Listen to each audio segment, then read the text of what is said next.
Over 40 years have passed since the start of the Cuban Revolution.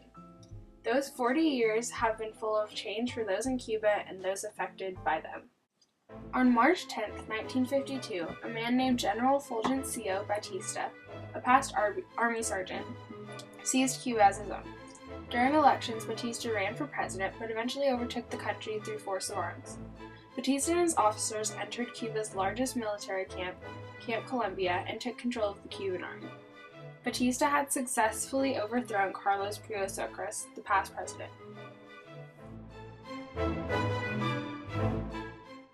One key citizen who saw himself as Cuba's savior was Fidel Castro. He had been running before Batista's overthrow for Congress. Fidel saw March 10, 1952, not as the end of a democracy, but as the start of a revolution. He devoted himself to justice for Cuba. Fidel immediately started his mission of justice by going to the law. At court, he filed a report that this seizure of power was unconstitutional. Although this was legitimate law of the land, the court was not willing to try Batista because of his In secrecy, Fidel began to plan his attack. He was not going to give up until he had justice.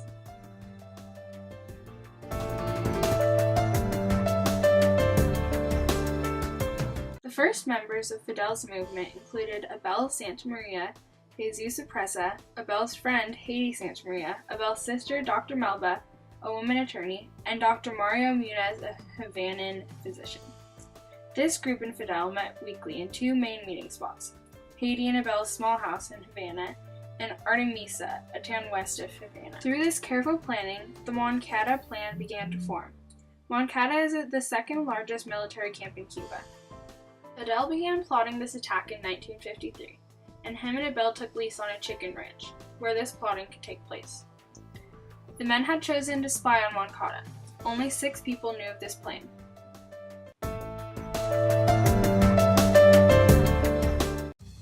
On the morning of July 26th, 26 cars full of Fidelistas, dressed as Cuban Army sergeants, headed out to the Moncada base camp. At exactly 5:15 a.m., Renata Guitart pulled up to the sentry box of Moncada base camp. Those in the car stepped out and used a distraction to make time to persuade the sentries, with usage of weapons to let them in. Meanwhile, Haiti and Melba Hernandez were at the civil hospital dressed as nurses, and followed by rebels and Dr. Munez. Fidel, who was in a car behind Renato, seemed to reach a tough spot when 2 army patrols with machine guns approached. Fidel tried to run them away with his car, but the alarm had already been given. This turned into a fight between disoriented, unorganized rebels and an extremely organized group of many soldiers. This was when Fidel decided to retreat. This was also when the first Fidelistas began to die. 27 Fidelistas attacked, out of them many faced death, and all faced trouble with the law. This attack became known as M26 or M26-7. On September 21, 1953, Fidelistas came to the Palace of Justice. Those who could not be proven to have something to do with it were left off.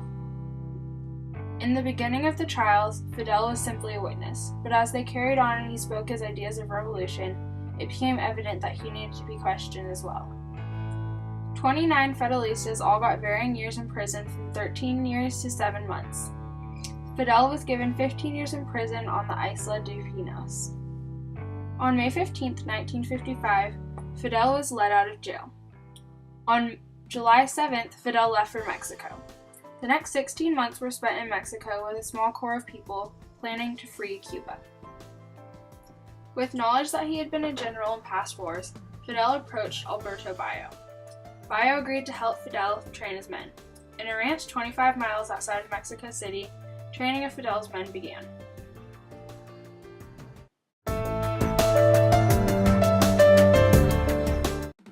Bayo's best student in training was a doctor from Argentina named Che Guevara. Che and Fidel met immediately and clicked. Many nowadays say neither would have gotten to where they did without each other. Carlos Priosocras was the man Batista overthrew and stole a government position from. He was rich and had a deep, passionate hatred for Batista, so Fidel saw him as an easy target. The two met, and after talking for an hour, Carlos promised Fidel $50,000 if he promised to unite himself against Batista. Fidel accepted and used part of the money to buy a boat. He loaded his military supplies and men on board and headed back to Cuba on November 24, 1956. A long, stormy voyage landed the men in the ship 2 days late and in the wrong area of Cuba on December 2nd. After arriving in Cuba, Fidel and his Fidelistas seemed to face attacks no matter where they went. They fled to the Sierra Maestra Mountains. On December 5th, the rebels were attacked by soldiers of Batista. 66 Fidelistas died in this attack by Batista's soldiers. Fidel and his 16 men were now to go on to face over 40,000 government forces. On May 28th, the Sierra rebels had their first success when attacking El Uvero. During times of rebel reign, Fidel's brother Raul was in charge of opening a second front in Oriente. Raul had different, more communistic views on politics, but he never forced these beliefs on Fidel, although Fidel eventually adopted these from Carlos Rodriguez. It became evident how violent and serious this movement was becoming on April 8, 1958, when 140 youths were killed by military forces. After a radio announcement aired telling everyone and anyone to get on the street and strike, Batista quickly ordered that all who were involved in the strike were to be killed. In a simple 25 months, Fidel had done everything he could to get himself towards the justice he wanted, and it was finally approaching. Rebels flooded the streets of Havana, rioting and bringing more and more people into the movement. While this was happening, Batista was celebrating his new year at the presidential palace. At 2 a.m, he met with military commanders, and just 1 hour later, he resigned from his presidential position and left Havana on a flight to the Dominican Republic. Earlier that day, a celebration rang through the streets.